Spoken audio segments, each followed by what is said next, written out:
人生の最終段階の迎え方は人によって様々です。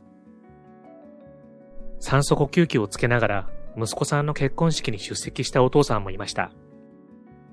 生き別れになっていたお子さんと20年ぶりに再会した方もいました。もちろん、このように穏やかに幸せに死を迎えられる方ばかりではありません。酒もタバコもやらず真面目に働き、マイホームを購入した矢先に癌が見つかり、どうして私が病気にならなくてはいけないんですかと叫んだ患者さんもいました。一人でトイレに行けなくなった患者さんに、これ以上生きていても辛いだけなので、早く死なせてください、とお願いされたこともあります。こうした患者さんの心の叫びに、医者も医学も満足に応えることはできません。苦しむ患者さんに対し、何もできない自分に私自身苦しみながら、ただただそばにいるしかないのです。人生最後の時が近づくというのは、究極の苦しみです。しかし人は、その苦しみの中から多くのことを学びます。自分が生きてきた本当の意味、自分を穏やかな気持ちにさせてくれるもの、一人で抱え込んでいたものを手放し、誰か、あるいは何かに委ねる大切さ、そういったことに気づき、幸せとは何かを知るのです。人が人生の最終段階で気づく大切なもの、それは死ぬためではなく、今を生きていくための支えとなります。私たちにも生きる支えとなっているものが必ずあります。人生から苦しみをなくすことはできませんが、自分にとっての支えは何かが分かれば、きっと少しだけ穏やかに、幸せに、日々を過ごせるようになるのではないかと、私は思います。こんにちは、ハピテンことハッピー研究所の翔です。今回は、今日が人生最後の日だと思って生きなさいという本をご紹介したいと思います。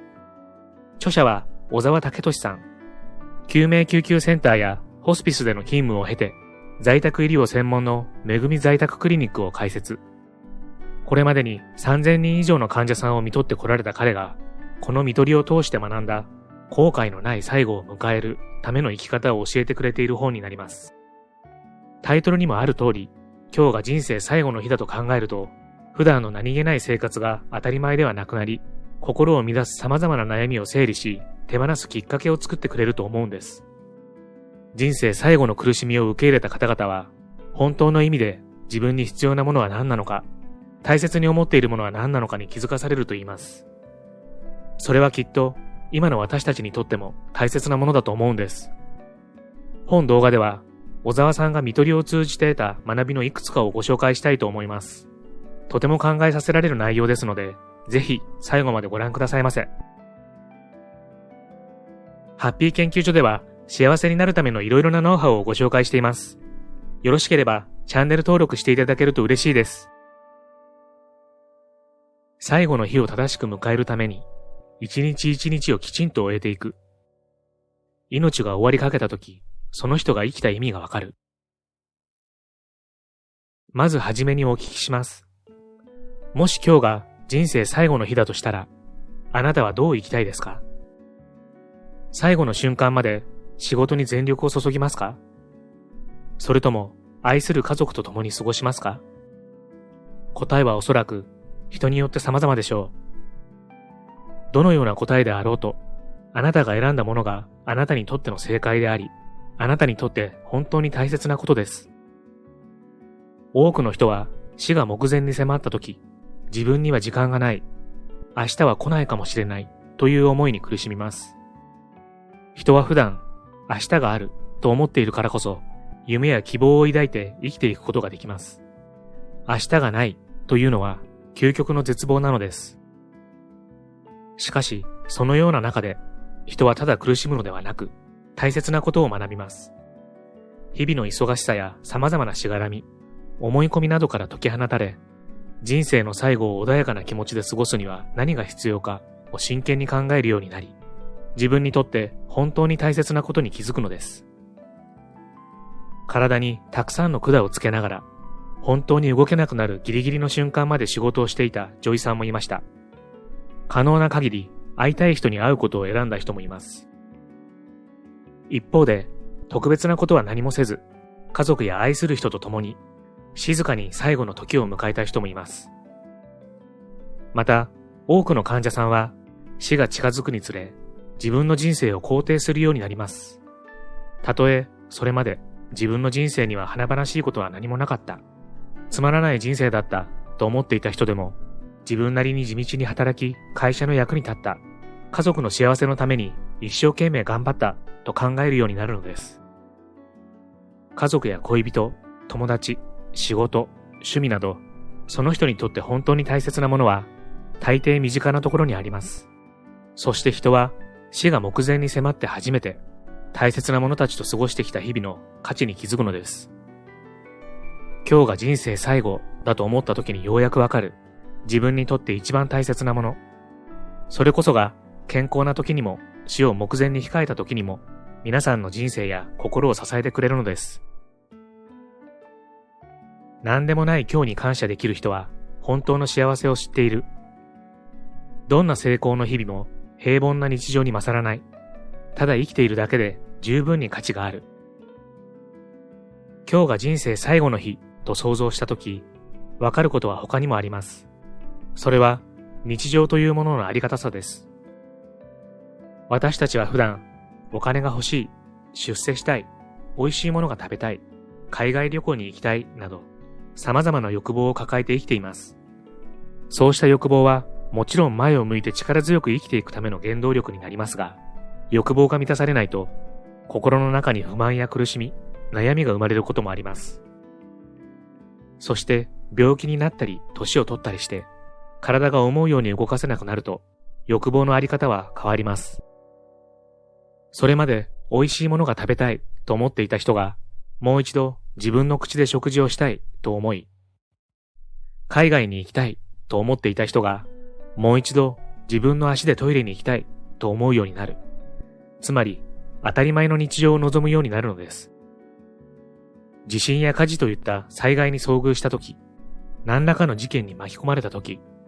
自分あるいは家族が病気や怪我をしたとき、人生最後の日を意識したとき、人はいやおうなく非日常の世界に連れて行かれ、それまでの日常を振り返ります。そしてようやく自分が多くのものを手にしていたことに気づき、感謝するようになるのです。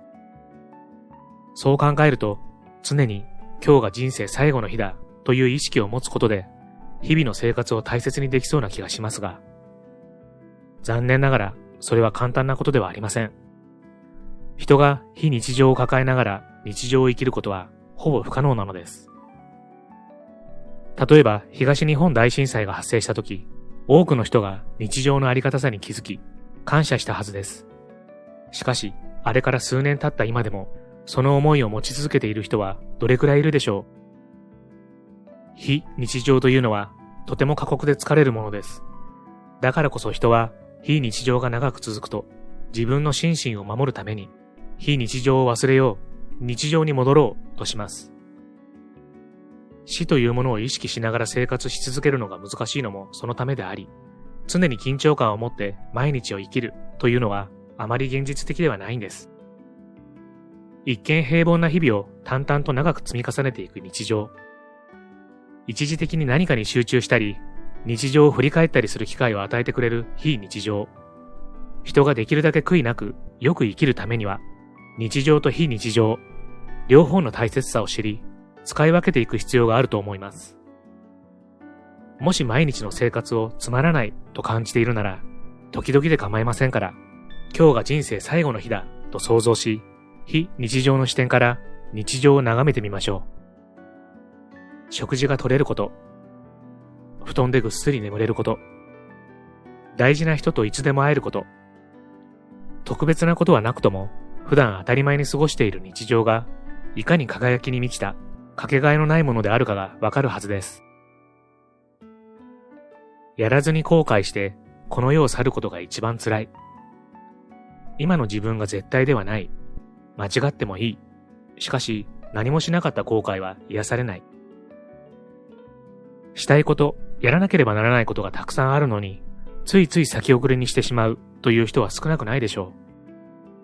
う。真面目な人であれば、今はちょっと忙しいだけとわざわざ自分に言い訳をしたり、何も行動していない自分が許せなくなったり、自分はなんてダメな人間なんだと自分を否定したりしてしまうこともあるかもしれません。しかし、お伝えしたように常に緊張感を持って日常生活を送り続けるのはとても難しいことです。もちろん中には日々全力を尽くして一生懸命生きている人もいますが、多くの人が普段当たり前のように明日やればいいやと考え、物事を先送りにしてしまうのも仕方がないことなのです。ただ、死を前にしたとき、すなわち非日常の世界に足を踏み入れたとき、本当にしたいこと、やらなければならないことが見えてくることがあります。以前見とったある男性には、生活を共にする女性がいました。いわゆる事実婚の関係です。お二人は何年も前から結婚を望んでおり、過去に入籍に向けて動いたこともあったようですが、様々な事情から実現には至らなかったそうです。しかし、大切な女性を残してこの世を去る日が目前に迫り、男性はどうしてあの時ちゃんと手続きをしておかなかったのか、と、そのことを何よりも悔やんでいました。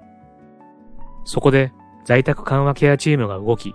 市役所に掛け合い、なんとか婚姻届を受理してもらえることになったのです。さらに、看護師さんやケアマネージャーさんたちが、レースのカーテンで作ったウェディングドレスを持参し、入籍が無事に済んだことの報告と、ごく簡単に結婚式を行いました。男性が長い間先送りにしていた入籍を、亡くなる数日前に実現できたこと、それにより、男性が穏やかな気持ちで最後の時を迎えることができたことは、お二人にとっても、もちろん私たちにとっても、非常に価値のあることでした。その時の男性の穏やかな顔、妻となった女性の輝くような笑顔を、私は一生忘れることはないでしょう。したいこと、やらなければならないことを全部やる、というのはなかなか難しいことです。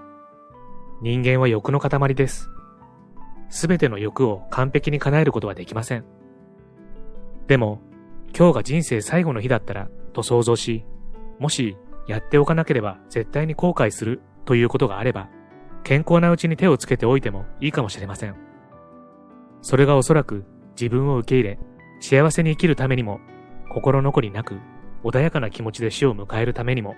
必要なことだと思われるからです。健康な時、人はなかなか抱えているものを手放すこと、他人に委ねることができません。ところが、人生の終わりに近づくと、自分の力でできないことは手放そう、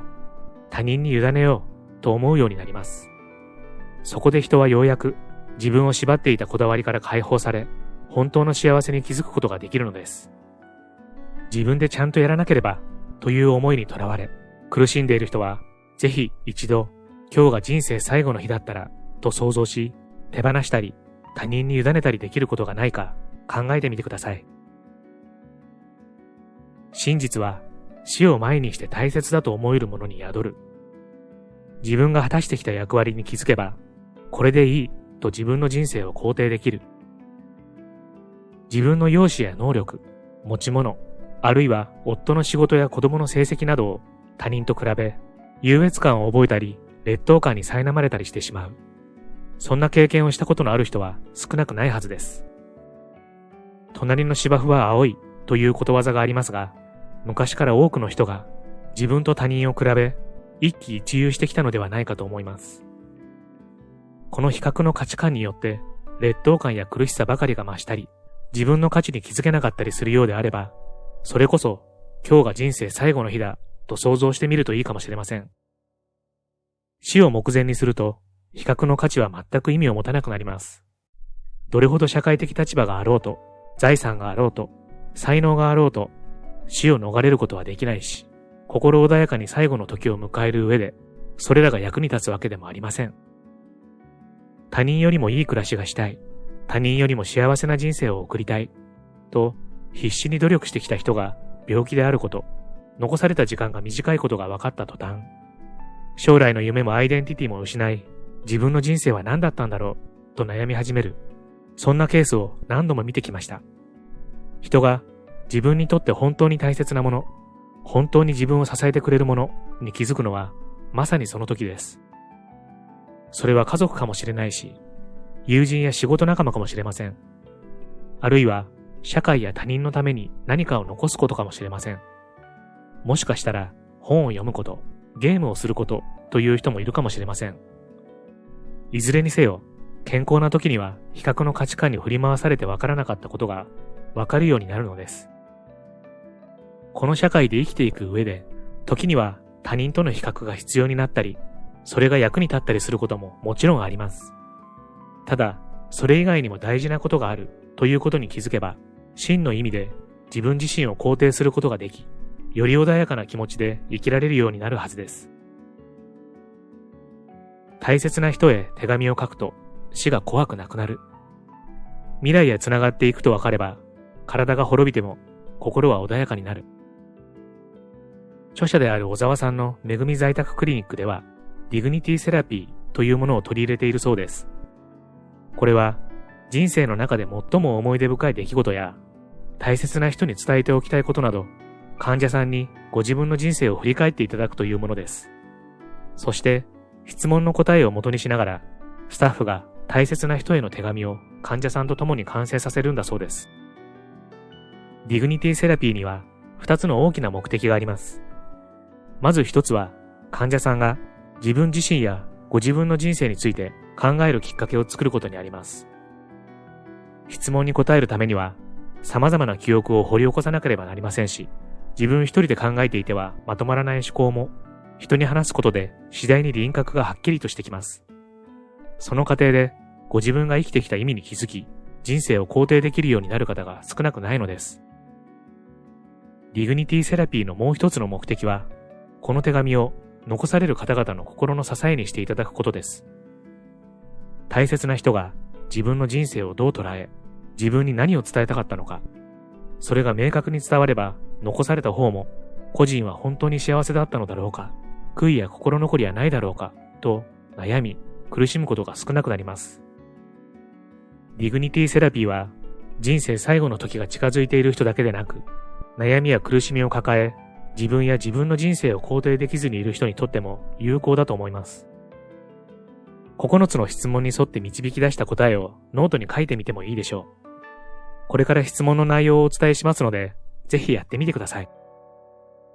あなたの人生において、特に記憶が残っていることや、最も大切だと考えていることはどんなことでしょう。あなたが一番生き生きしていたのはいつ頃ですか？あなた自身について大切な人に知っておいてほしいこととか、覚えておいてもらいたいことが何か特別にありますか？家族、職業、地域活動などにおいて、